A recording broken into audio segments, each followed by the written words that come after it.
All right, so let me say good evening to everyone once again. And so tonight is our second session on mentoring.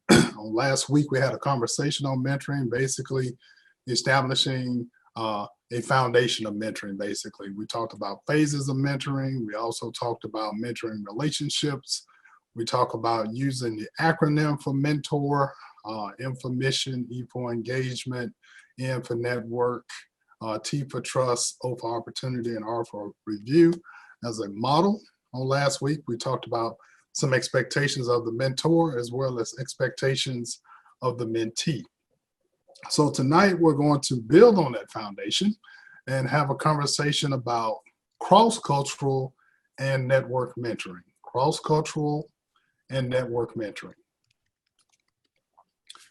So as we think about the United States today, it is truly evolving into a multicultural society with remarkable cultural, racial, and ethnic diversity.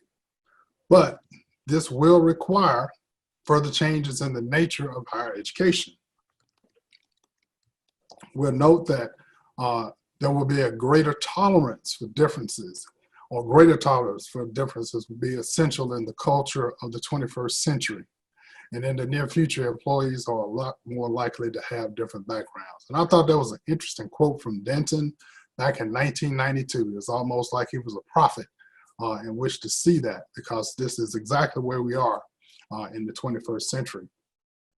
We also note, compared with the workforce of even 20 years ago, I would dare push back even 30 years ago.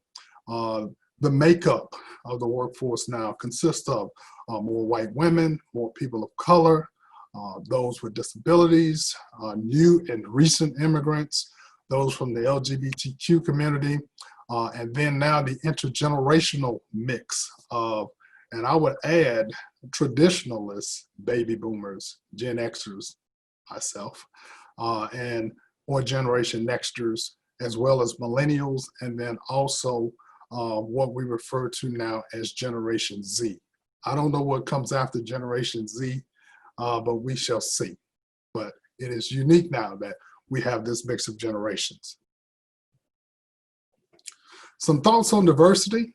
And when I think about diversity now, I try to conceptualize it within the framework of higher education.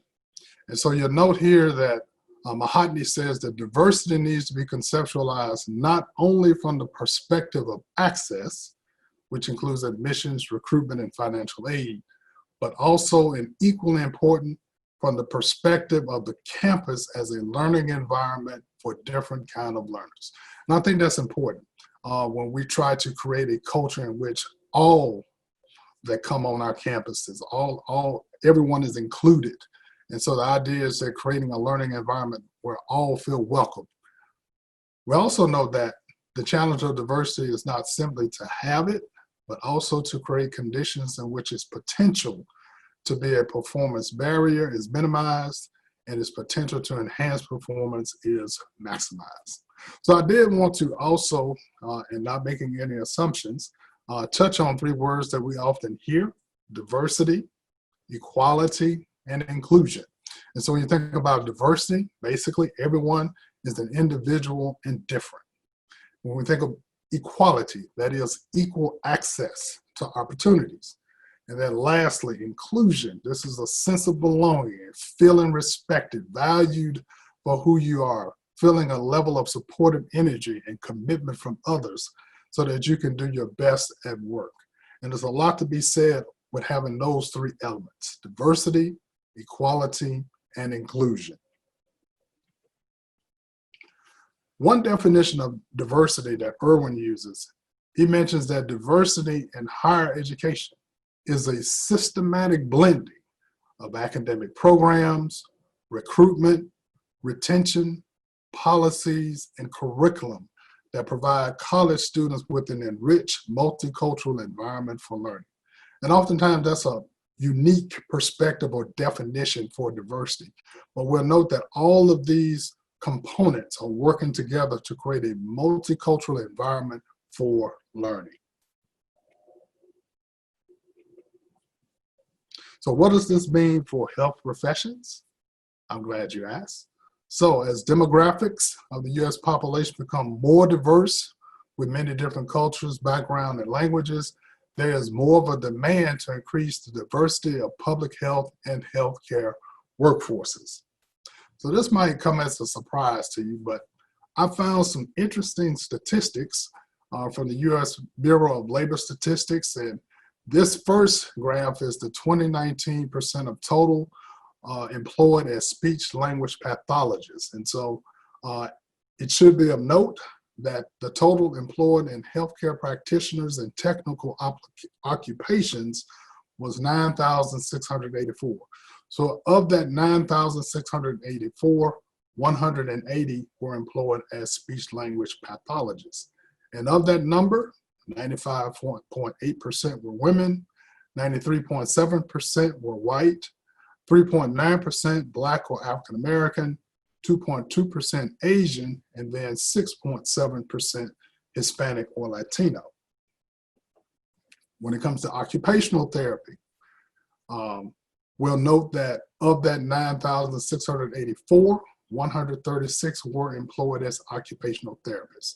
88% were women, 75.7% were white, 10.2% Black or African American, 12.4% as Asian, 10.2% as Hispanic or Latino. And then lastly, physical therapy.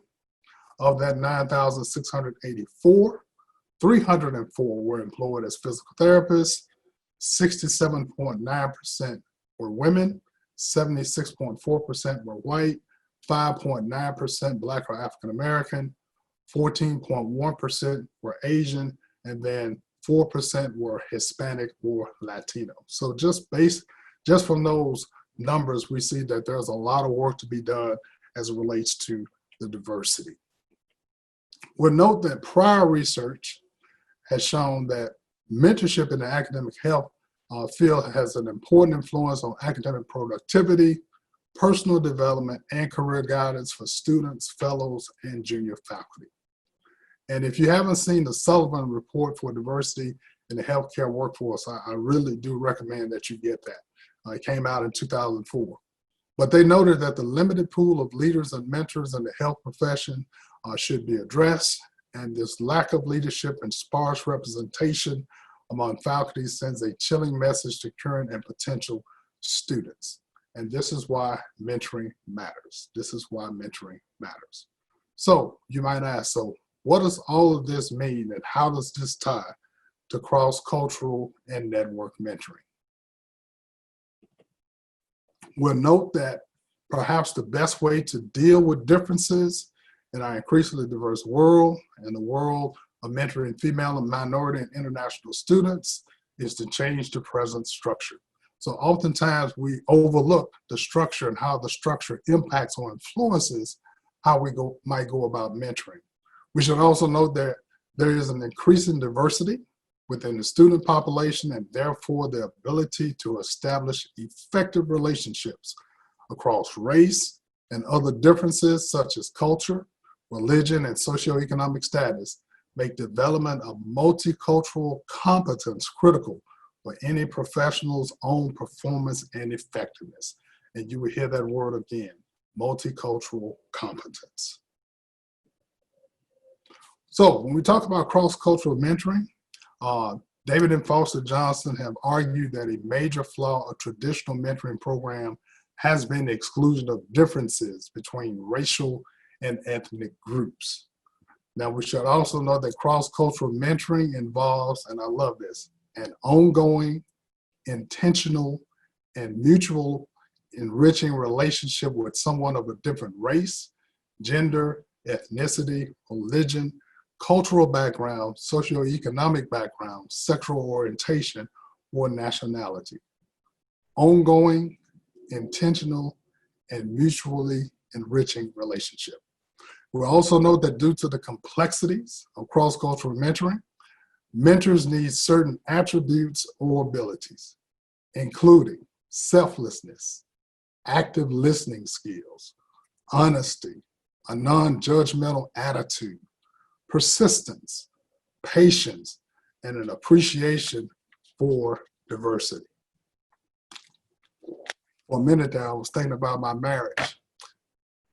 Selflessness, active listening skills, honesty, a non-judgmental attitude, persistence, patience, and appreciation for diversity. What are some benefits of cross-cultural mentoring? We'll note that it facilitates a deeper understanding between the mentor and protege. It fosters a rapport. It enhances trust. It builds ease and comfort of communication.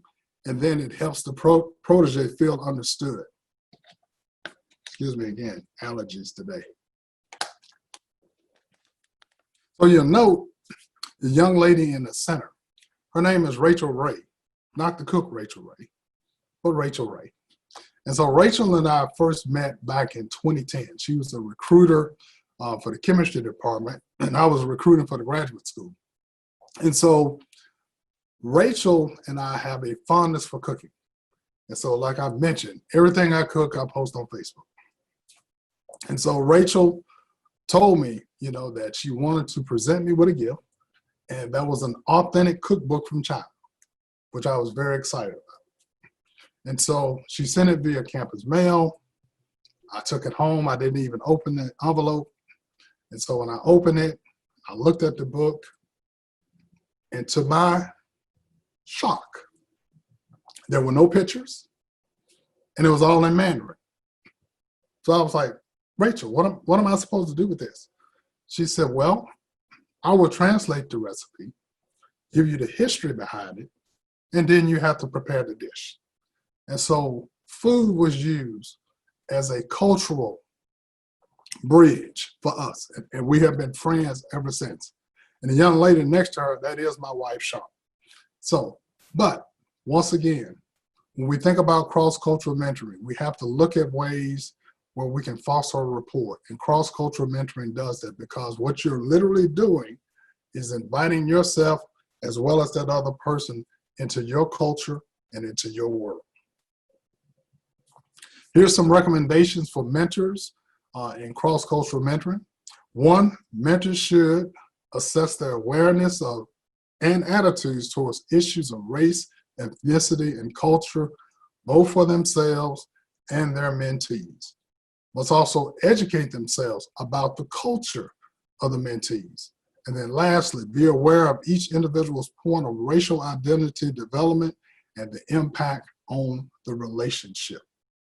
And so what's real important here, and I like the first one, this awareness of and attitudes towards issues of race and ethnicity and culture, both for themselves and the mentees. And once again, educating yourselves about the culture of their mentees. And I must admit, I thought I knew about the Chinese culture, but it wasn't until I interacted with Rachel, I really discovered the ignorance that I truly had as it related to the Chinese culture. And Rachel is just one of these fascinating people. She speaks 5 different languages. And the funny part with Rachel, and she's heard me present and do lectures, and I asked her one time, how would I sound in Chinese, or Mandarin rather, and it was the most hysterical thing because I was not expecting the voice that she used to impersonate me. And so how I sound in Mandarin is vastly different from how I sound in English. I must admit that.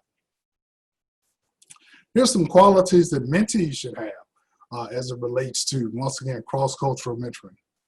Be responsive, have good follow-through, be open to feedback, be willing to be guided and mentored, be open about themselves, including personal strengths and weaknesses. And we can also flip this and say these could also be qualities that a mentor could have as well. Once again, be responsive, have good follow-through, be open to feedback, be willing to be guided and mentored, be open about self, including personal strengths and weaknesses. Because remember, whether it's cross-cultural or network mentoring, it is still a reciprocating type relationship. Next is network mentoring.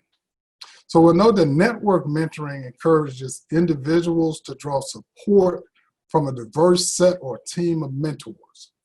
And in essence, a network rather than an individual provides the functions associated with mentoring.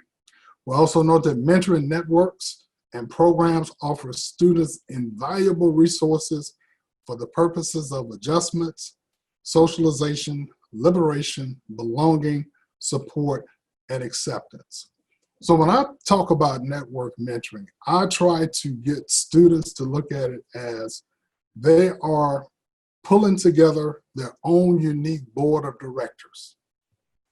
And this is my board of directors.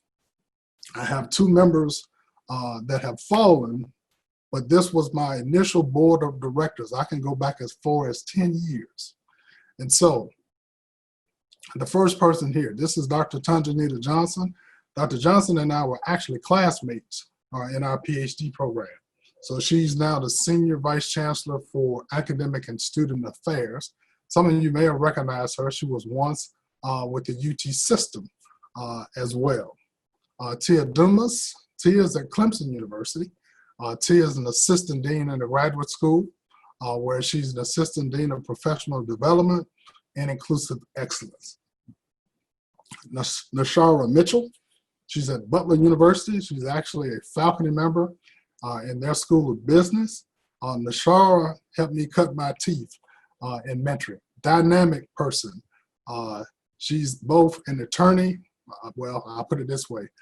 She has both an MBA and a JD. And I always tell her I would not want to be on the other side if I was in the courtroom. Dr. Joy DeCency, who passed away a few years ago. Dr. DeCency was an associate dean within the graduate school. And so she was very instrumental in getting me hired at UT. But Joy taught me humility. Joy taught me patience. Joy was always that go-to person when I found myself being frustrated by what they refer to as orange tape at UT. And then my other mentor, both through undergrad and grad school, Dr. Henry Outlaw, who also passed several years ago. And Dr. Outlaw was truly that cross-cultural mentor for me. And I've shared before, when I was an undergrad, I was one of two African-American males within the chemistry department at that time. And Dr. Outlaw took me under his wing. Dr. Outlaw taught me about navigating the politics of administration. And he also taught me that it's not about the title that you have, but the influence that you can have. And so, and a unique attribute with Dr. Outlaw, every person that he would meet, he would remember their name. And when he would see them a second time, he would say their whole name. It was just a phenomenal gift that he had. The last person here, this is Dr. Joseph Stevenson, who was my mentor in the PhD program. Dr. Stevenson, as I've shared before, 5 degrees, a strong academician and researcher. He's been provost at several institutions, one of the most brilliant men that I know.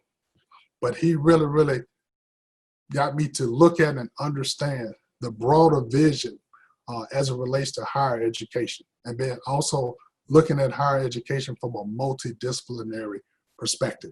And so when we think about a network of mentors, and what's important is that when you interact with students, your challenge will be to help them develop their own unique board of directors.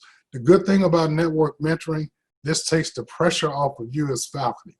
You don't have to try to be this one-all, be-all person, but rather you can be part of a network, part of a board of directors that will help a student be successful. Now here's some benefits of the mentoring network or network mentoring. Professional development is one, access to opportunities, emotional support, community of practice, accountability, institutional and political sponsorship, role models, as well as a safe space. Now, I can think of a couple of roles. If you recall on last week, I showed you some of those roles of mentoring where it could be a coach, where it could be an advisor, where there could be one that provided emotional support. And my wife also played a very critical role in my mentoring network in my PhD program. So as I like to say, I have to share this story because this is a real story. So during my PhD program, happened to be one Sunday, I had a moment of weakness as I was working on my dissertation. It was Sunday. What's on Sunday? Football is on Sunday. I like football. My wife likes football. However, I was not watching football, but she was. And so she's a big Houston, Texas fan, and she was in there shouting and screaming and hollering. And so in a moment of weakness, I pushed my laptop away and I said, that's it. I had enough. I'm not doing this anymore. At that moment, the television went off and my wife came walking towards me in the dining room. We lived in a cottage, which had hardwood floors. And so if you've ever seen the movie Friday the 13th, then you know how Jason walks. So that was the sound that was coming towards me. And so when she entered into the dining room, she asked me a very simple question. She said, is there a problem? But you have to understand the tone in which she asked that. Is there a problem? So I looked and I said, yeah, there's a problem. I'm done. I'm not doing this stuff anymore. Now, at that moment, my wife, who's about 5'6", 5'7", give or take, I'm 5'10", 240. My wife becomes a transformer. And so she just literally grows to about 6'3", right in front of me. And she pulls my shirt and she balls up my shirt in my chest. I've never seen this before. And she pulled me real close and said, let me explain something to you. This PhD is not about you, it's about us. So I suggest that you get yourself together and get back on that laptop. I said, yes, ma'am. And the rest is history. I finished my PhD. So my wife was my motivator in the network. My mother was the emotional support. I had to go to my mom. I said, you won't believe what just happened. I said, Charlotte turned into a transformer right in front of my very eyes to motivate me to work on my PhD. But that was the emotional support.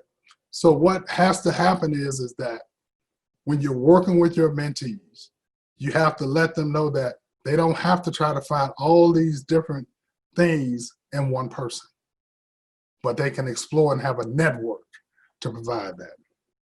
So here's the good part, and this is for free. This is not gonna cost you anything. Here's a network mentoring map, right? And so this is actually from the National Center for Faculty Development and Diversity.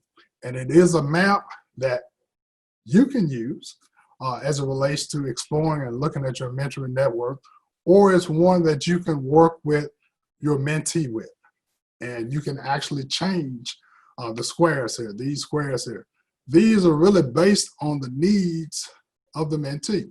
So there's a section for professional development, and that could be internal and external. They can identify mentors for that.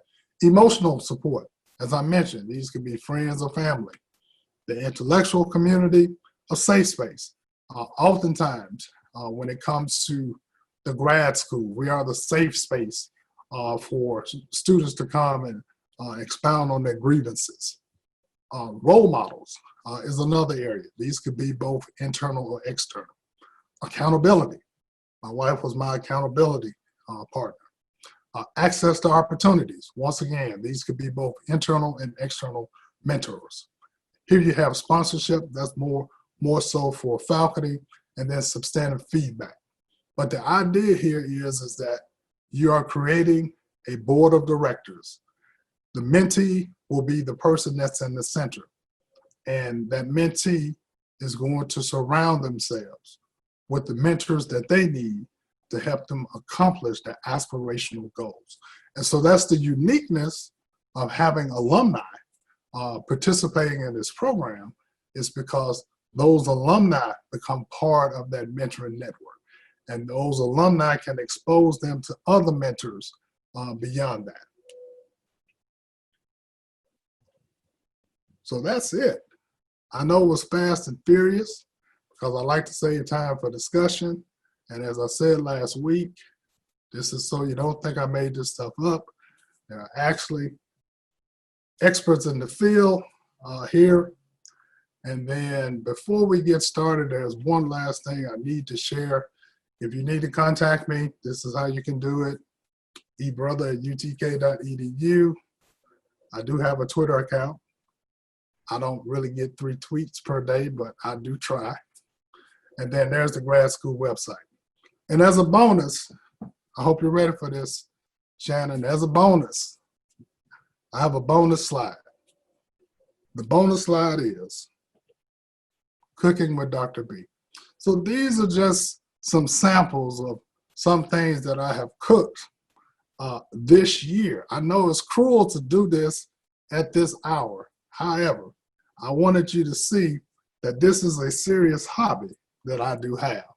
So this is actually shrimp and chicken pad thai. My wife asked for that for her birthday, and she got it. Of course, in Tennessee, you have to have pulled pork. That was a labor of 8 hours, low and slow at 225. And the result, the true pulled pork sandwich. Let me zoom in on that. The true pulled pork sandwich. I wanted you to get a good appreciation of that. Pulled pork, Yeah. right? Pulled pork, absolutely. This pad thai. This is pad thai. That looks good. All right. Now, this is what we call a low country bowl with corn, potatoes, shrimp, snow crab, and sausage, right? That one you have to get dirty on. But if there are any Texans in the room, brisket, 8 hours of labor and toil at 225, low and slow. And then lastly, my vintage ribs and whole chickens. Ribs and whole chickens. So as a bonus, you have just had an episode of Cooking with Dr. B. So with that, we will open it up to conversation. And I'm pretty sure right now you're thinking like, I have nothing to say about mentoring. We need to know, 1, where you live at, or 2, do you cater? And what's for dinner? And what's for dinner? Well, tonight is red beans and rice. That's tonight. Favorite. That's tonight. Good. All right. So there you have it. So cross-cultural mentoring, network mentoring. Now, I will ask this question of you. How many of you were familiar already with cross-cultural and network mentoring? Just the stuff you have told me in past conversations. I didn't really realize that when you first talked with us about network mentoring, I was like, oh, I really like that. But as you were telling your story about your network and then your wife becoming a transformer, which I was absolutely falling out of my chair and laughing on that one, I realized that was how I got through my doctoral program, was through network mentoring. I mean, that's something that I think probably if I had seen that schematic that you gave there at the end, that probably would have helped me. But, a safe space. I have a very good friend, and I would call her up and I would say, I need to go out to lunch and I need for you to talk me off the ledge because I'm done, and she would say, okay, take a deep breath, and my husband had to come in every once in a while and say, we're 7 years into this. It's just time to get it done and just stop talking about it. Let's just figure this out. So I think being able to give our mentees that piece of paper or something similar to talk with them about how to create their network versus saying you need it takes a village, go find your village. More specifically, who's your emotional support, who can be your drill sergeant, who can help you with academics, who can help you, I don't know, find more out about your profession, et cetera. I mean, I think that's important. I agree, Kim, with that. And I'll say, I think that graphic is helpful on the mentor side as well as the mentee side, because I've had some people who have some OTs who have graduated from our program and then years later have come back and asked me to mentor them. And what I've thought is, one of them said, I really want to be a hospital administrator. Can you be my mentor? And I thought, well, how? I'm not a hospital administrator. I know nothing about that. But had I had that graphic, it would have clicked in my head a lot better. Mhm. And that's the beauty of it, I think.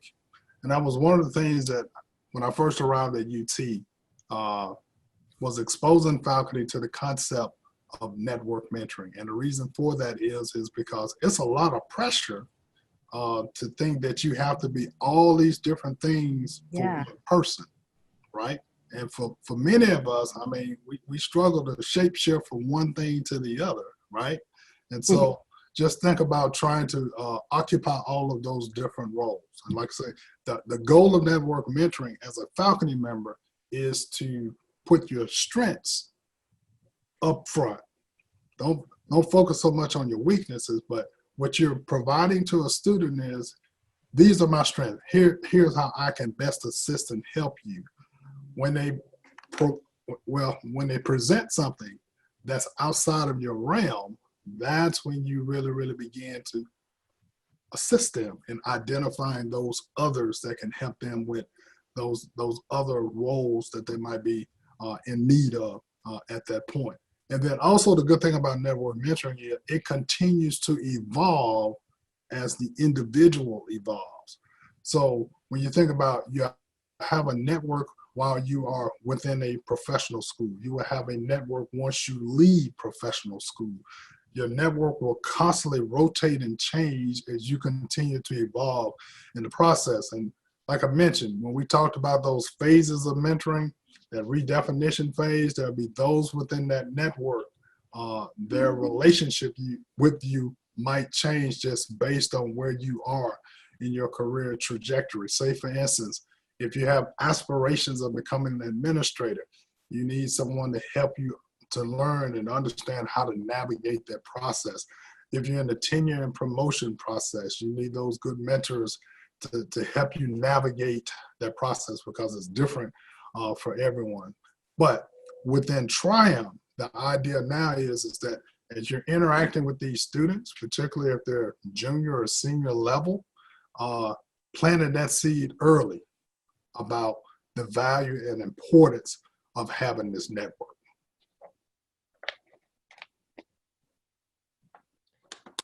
Another thing that came to mind when you were talking and especially showing that graphic that we're all talking about is, one good thing about, I guess, the pandemic and the way we've all been forced to go virtual with almost everything is that it's really highlighted the value of those virtual connections as a way to get support, information, etc. When I was in my doctoral program, I had a group me going with the other dozen people in my program, and I know that my students have a group me going, and I imagine they probably talk about faculty sometimes on there, but that's okay. It's kind of like a therapy session in a way, that sometimes we all take turns being on that ledge and talking the other one off of it. So it's nice to have that in a virtual context also. Excellent. I appreciated the fact that you put communities of practice up there, because in my doctoral work, that was one of the things that I looked at as far as kind of the way that our professions are shaped. We start with students as in this novice, teaching them about little things and growing them into becoming a practitioner. And communities of practice, that's what we do. That's the basis of how we teach students. And to see it, not just how we teach students, how we mentor students. I think that's going to be, I think that meant a lot to me, seeing that. Excellent. Excellent. So I want to share with you a different type of cross-cultural experience. And so this took place with me while I was at another institution. I could name it, but I was at another institution. And so it so happened that I was working in the lab and my manager at that time took another position. And so upper administration brought me in and they said, we're going to put in a temporary manager until we actually hire a full-time manager. I said, no problem. They said, but before we do, we need to let you know that this guy's a racist. I'm like, what? I'm like, that's odd. You're telling me he's a racist. You know he's a racist. Why is he here? I don't know. But I said, interesting. I haven't met the guy. I don't know. I won't pass judgment. So turns out after about 3 or 4 weeks, and the person I will name, his name is Scott. And Scott was a good old country boy. So we're in the lab one day, and Scott said, and mind you, he had to get at a place where he felt comfortable. And that's what's important with cross-cultural mentoring, that you're in a space where you feel comfortable. He felt comfortable with sharing something with me. So in my best Southern vernacular, he said, hey, bad boy, I want to tell you something. Now, if you know any African-American male, the first thing you don't lead off with is boy, right? However, I gave him a bye. And mind you, administration was concerned because they said, well, Ernest, we know you were in the Marine Corps. If he says something out the way, you might punch him in the throat. I said, well, I'm not that person. So, but he said, hey, bad boy, I want to tell you something. I'm like, what's on your mind, Scott? He said, well, I'm a redneck and I'm proud of it. I was like, since you mentioned it, I've always been curious. What exactly is a redneck? He said, well, we believe in our constitutional rights to bear arms. I'm like, yeah, me too. What else? We believe a person should earn an honest day's wage. I'm like, yep, me too. What else? We believe that no one should mooch off the government. I said, Scott, could it be that I too am a redneck? And so we had the biggest laugh because that was funny, right? Because he wasn't expecting that, right? That I would consider myself a redneck too. But what he felt made us miles apart. There was actually commonality, right? We're from two different worlds, two different walks in life, but there was commonality. But the key to it, don't miss this, there had to be a space where both he and I felt comfortable in having that conversation, right? Now, and I told him, and we had a big laugh about it, and I told him, you know, years later, I said, it's a good thing you met me when you did meet me, because the first time you called me boy, it probably would have been a different conversation, right? I said, but I was at a different point, right? But the idea is this. Oftentimes, people don't know what they don't know. And so you have to allow space to learn about people and their backgrounds, right? The time in which they live. In other words, when we talk about cross-cultural mentoring, is really getting into the DNA of the person that's in front of you, the social, political, historical context, right? That's the only way, and that's a key word, to have the context of the conversation. And so with cross-cultural mentoring, you know, there can be, in higher ed, we have this word called diversity flashpoints. In other words, there could be something said that will take you from 0 to 60. And so you have to know how to diffuse that when that takes place. And that's why I say it's very important to have a space where you can have these conversations. Because when it comes to cultural differences, the only way you can know is if you actually learn from that person. So you have to be that attentive listener, right? You also have to research in some respects, especially if it's someone from a different country, totally different culture, to get a better grasp and understanding. That's also an opportunity to ask questions for what you don't know. And so to me, cross-cultural mentoring can be fun because especially when you're engaging with people that are totally different from yourself. And so I look at it as an opportunity to learn. So it's just like I have friends from India, I have friends from Kenya, Nigeria, Japan. I have a buddy from Japan, and it is interesting. And he really messes people up when he introduces himself as a Japanese man that's Muslim. That really throws them off. I'm like, what? So you just never know. And just like I told you with diversity, every person is representative of a unique book, and every book has its own unique cover. However, you cannot have an appreciation of that book until that person has, or you have allowed yourself to read some of the chapters of their life to have an appreciation of that book. And so when it comes to cross-cultural mentoring, that's one way in which to approach it, because you're wanting to learn. And keep in mind the vantage point that you have as faculty members, and think about the students. Think about where they are, think about where they're coming from, and then think about, with that knowledge that you have about where they are, where they come from, how you're about to immerse them into a new environment. Because if you don't take that into consideration, you could put them at risk or in jeopardy. So it's very important to learn about the experiences, what got a person to this point in time as it relates to their education. That's huge. I have to give this conversation a lot, especially when we have a student that comes from Memphis now to East Tennessee. That's culture shock, right? The first culture shock is that they're no longer the majority. They're immediately the minority.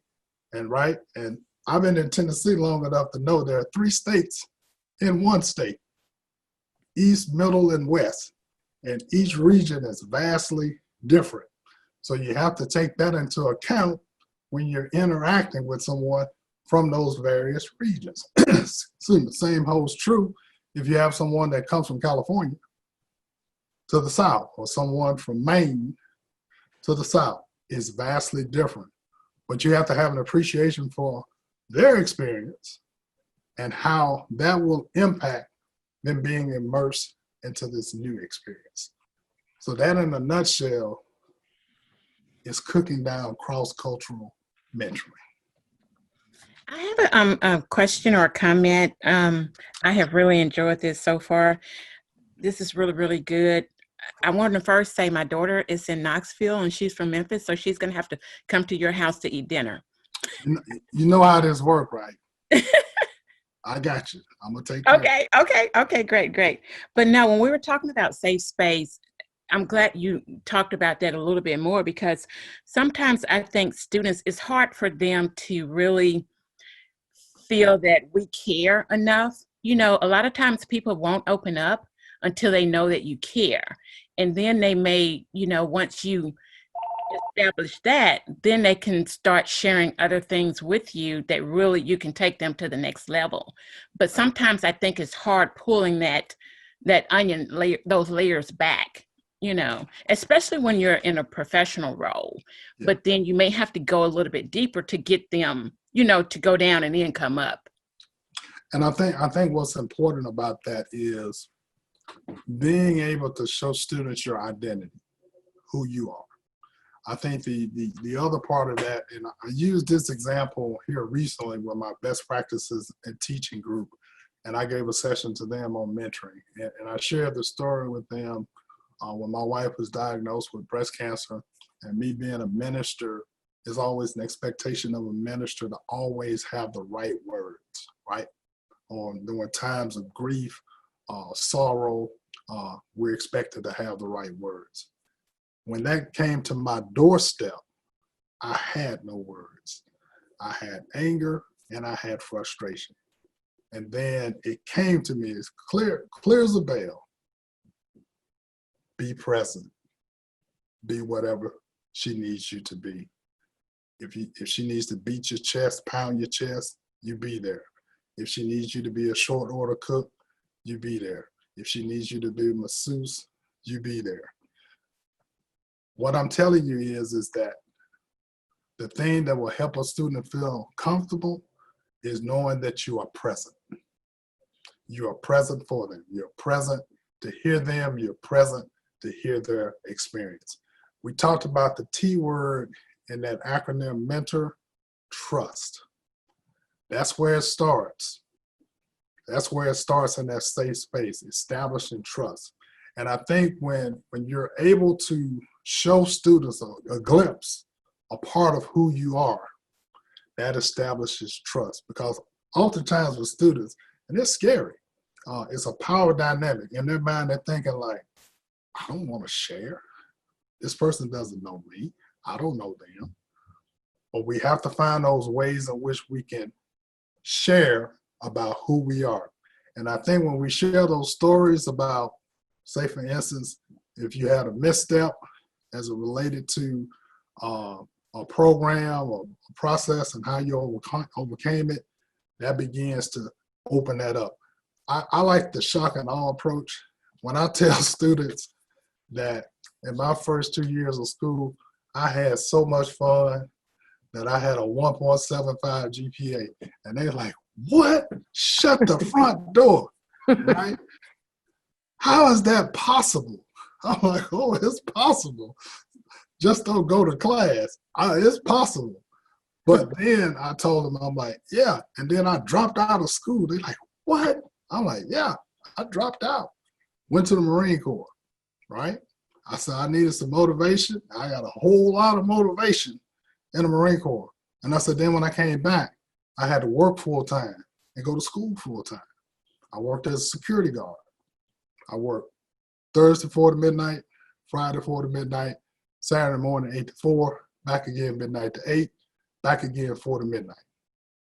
I was off on Monday, Tuesday, and Wednesday, but I had a car wash and detail hustle on those days. And I commuted back and forth, right? Then Desert Storm, Desert Shield came up, right? I was deployed for a year. I came back, finished that bachelor's degree with a 2.97 GPA. Sometimes I'll be looking for applause. I'm like, I went from a 1.75 to a 2.97. Give me just a little inkling, right? Then I couldn't get a job because no one saw the value I saw in myself. I asked my mentor, hey, how can I distinguish myself? He said, you need a master's degree. I applied for a master's program at Delta State, but I was diagnosed with a red muscle disease, polymyositis, autoimmune condition, where your immune system works too well. My CPK level, normal between 22 and 369, mine was 65,000. Off the charts. I had muscle loss, weight loss. I was so physically weak, I could not button the top of my shirt, but I got accepted in the master's program. So when I met my advisor, he said, you don't look well. I said, because I'm not well. He said, what can we do? I said, is there any way I can finish this master's in 2 semesters in the summer? Dr. Outlaw, my mentor, said, here's the ball. All you have to do is run with it. My first semester, I took 15 hours. 15 hours. Normal load is 9. I took 15. Still working full-time as a security guard. Going to school full-time. I had to undergo 4 treatments of chemo. And so I would take all my books to the VA when I would be out a week. The doctors and nurses would come around on rotation like, what are you working on? So I'm working on a master's in natural science with an emphasis in chemistry. They're like, with this, you should be at med school. I'm like, slow your roll. Let's do 1 degree at a time. I told my dad, who only had an 8th grade education, I said, you know what? I never got that 4.0 in undergrad, but I'm gonna get it in grad school. So that first semester, I had a 4.0 GPA and graduated with 3.8 GPA and 2 Bs. After that, I started working at Mississippi State, started working on the second master's in public policy and administration. After I finished that degree, my mentor, Dr. Outlaw, said, where do you see yourself 5 years from now? I said, I don't know, probably the first African-American president of this university. He said, you're gonna need a PhD for that. I'm like, man, this school stuff will not go away. And so Dr. Joseph Stevenson, who I had to interview for one of my classes, told me about the EPHD program at Jackson State in Urban Higher Education. He told me, I want you to be in that first cohort. I told my wife, I said, boo, I got a chance to pursue a PhD. Her response, naturally, how much is it gonna cost? I said, I don't know, about $60,000. At this time, she was in the market for a Lexus. She was like, Lexus, PhD, Lexus, PhD. Oh, I guess we'll invest in you. So, working full time, teaching coordinator for LSAMP, commuting 4,000 miles a month, both to Jackson State and Delta State. Finished the PhD, 2 years, 3.97 GPA, #1 in my class. I did not say that for bragging purposes. It was just an example. It's just an opening a window of a door. Students see all of your glory, but you need to tell them the story. And that's what's so important. You have to tell them the story. That's what begins to open up those spaces, because you can only get so much from here, right? I look a whole lot better than what I went through. I promise you that, right? But they won't know it unless you share it. Now, I know that was a roundabout way, long way to get there, but it just lets you know you never know a person until you have an opportunity to hear about some of the chapters in their lives. That was a preaching moment. That's what I do. Thank you for that.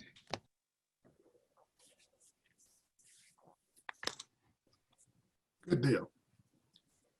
I see Stephanie. She's about to say something.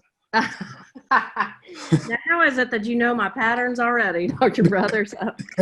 I was just going to say the one thing I notice about when people tell their story like that is you can almost always find some kind of connection. Like I told you the first time I met you that my mom graduated with her undergrad and her master's in teaching from Delta State. You know, just I guess sort of the more you talk, the wider you're casting your net, and somebody will realize they have some kind of something in common. Absolutely. Stephanie knows what fighting okra is. She understands that. She knows what I it is. I know do. what fighting okra is. We actually have our first student from Delta State. I'm pretty sure it's our first student from Delta State is in our PT program this year. Awesome. Excellent. I remember a young lady that was in my LSAM program. This is when the shift, you had to have a doctorate in physical therapy. And I think she was among one of those first cohorts. And I cannot remember her name. I see her face, African-American female. This was in the early 2000s, I believe. But I remember that. And that was a big deal for her. And she did finish. I know she did. And she came to UT Health Science Center. And matter of fact, I often brought students there during the summer to get tours there. And that's another thing that I will tell you about this cross-cultural network mentoring. What's real important? Exposure. What you expose the students to. Exposing them to the possibilities. And that's why that mentoring network is so important, especially with alumni within that, because they have some real-world, real-time examples of where they could potentially be in that. So I definitely encourage as much as you can to, because I thought it was interesting as I've been learning a lot about these areas of physical therapy, occupational therapy, and speech pathology. And when I saw those demographics, I said a lot of that is influenced by exposure, not knowing that these are career possibilities or career trajectories. I know when I first went to physical therapy myself, I was amazed, right? I didn't realize that, you know, a Pilates ball could wreak havoc on you. I had no idea it could wreak havoc on you, you know. And I had some choice words for the physical therapist that had me working with that Pilates ball, you know, but she said, it's gonna hurt like hell, but you're gonna be the better for it in the end, right? And she was right. But then I was curious about how she got into that profession. And once again, it was exposure. If you understand the communities and cultures that you work with, typically within the African American community, just like I hear my mom right now, if she have an ache or pain, she just gonna say, "Oh, that's just old Arthur." And I was like, "Who is Arthur?" And she's talking about arthritis, right? But there's not gonna be any discussion about going to see a physical therapist or anything like that to treat that pain, right? Or typically that's not gonna be a conversation at the dinner table as to who you might bring in, right? So that's why I say exposure is a critical factor. Did she ever use any green rubbing alcohol on it? I got one better for you. Not only the green alcohol, but you have to put the banana peel in the green alcohol. Not familiar with that one. Then put the banana peel on your knee. Now my uncle, he would take shots of WD-40, hit his knee. Now, as a chemist, okay. I'm told long term that's not gonna bode well for you, right? But those remedies, once again, those are cultural. Yes, very much so. Nosebleed, a piece of brown paper in the roof of your mouth. Now, what it's supposed to do, I have no idea, but I do know that's what you're supposed to do when you have a nosebleed. If you get stung by a wasp, Tobacco. I used to hate this one. The tobacco, Mom could be like, kapooey, and slap it on there. But you have to understand, from a chemist perspective, right? It's the acid within the tobacco that pulls the stinger out, right? That's how it works. Who knew? This is good stuff. Some of this stuff, I'm looking at, how do I pronounce it? Dr. Butler? Is that Dr. Butler? Yes. Dr. Butler is looking at a map like, what? Where are you from, Dr. Butler? Memphis. Memphis. Okay. All right. I think that's a generational thing too. Oh. I don't think I'm a millennial. I'm like the step right. I'm 27. So some of that I'm like, I hadn't experienced Arthur yet, but it's coming. It's right knee. It's coming. Oh, just wait. I'm going to tell you right now, when you hit 50, you just wake up injured. I mean, you went to bed feeling fine. Nothing aching, nothing hurt. Well, when you woke up like, what the? I just laid down. I'm looking at Carlos. Now, I'm looking at Carlos right now. And so when you hit 50, it used to be a time when you just spring up and hop out the bed. Now you think about it. Yeah. You sit on the edge and you think about it. Some of us moan for a little while, before we move. But everything got to be perfectly aligned before you stand up, right? Because if you have one back issue, you terrified for life. So you want to make sure everything is in place. There's nothing obstructing your trajectory to the bathroom, because you don't want a pillow. You don't want to step on a pillow and slide that way or go that way. I'm just talking real talk. This is experience. It does sneak up on you. What will happen is you're walking with your patient and then they drop something and you both look at each other and say, who's going to pick that up? Or one time I went down to tie a patient's shoes and then I sat there and thought, I don't know that I can get up from this position. There you go. So it does. The other thing I would tell you, humor is important. You have to show, once again, it's showing that humanity to your students, right? Finding something to laugh at. My thing is every day I find something to laugh at, even if it's myself. But once again, I think the key to both the cross-cultural and network mentoring is that human aspect, demonstrating and showing that you are human, demonstrating and showing that you're not this immortal person, demonstrating and showing that you've had miscoming, you've had struggle, you've had tragedy, but you were able to overcome it, right? I think that is so critical. And like I said, when you're interacting, particularly with underrepresented minority students, once again, in many cases, you're bringing them into an environment and a culture that's new and different, but you have to take in consideration where they're coming from and what they'll need to be able to navigate that. And it truly is a process. And as you noted, even in the literature constantly speaks about the importance of these formal mentoring type programs, because without that, these students they're at their own devices. They're in a place, and I can tell you from a cultural standpoint, and I'm looking at Dr. Sharp now. So when you think about a first generation student, and if they're coming from particularly African American family, typically that mother is going to say, I have taken my baby as far as I know to take her. And now I'm trusting you to take her the rest of the way. You also have to understand, once we introduce, right now, Dr. Sharp and I, we already best buds already, right? She's already told me about her daughter. She's already told me, I need you to feed my daughter.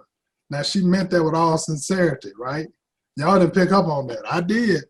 She meant that with all sincerity, because she's going to be expected to report, right? We're going to let COVID die down first. But she will be expected to report in the not too distant future. But that's also understanding culture and the nature and how we operate and do things. Well, Dr. Brothers, thank you again so much for a very, very lively talk about mentoring. So if y'all will join us back again next Tuesday at 6, we'll do our last mentor session. Then we'll be one more. No, it is the last one, isn't it? So thank you again, and we'll see y'all again next Tuesday. It's a wrap. Take care and be safe.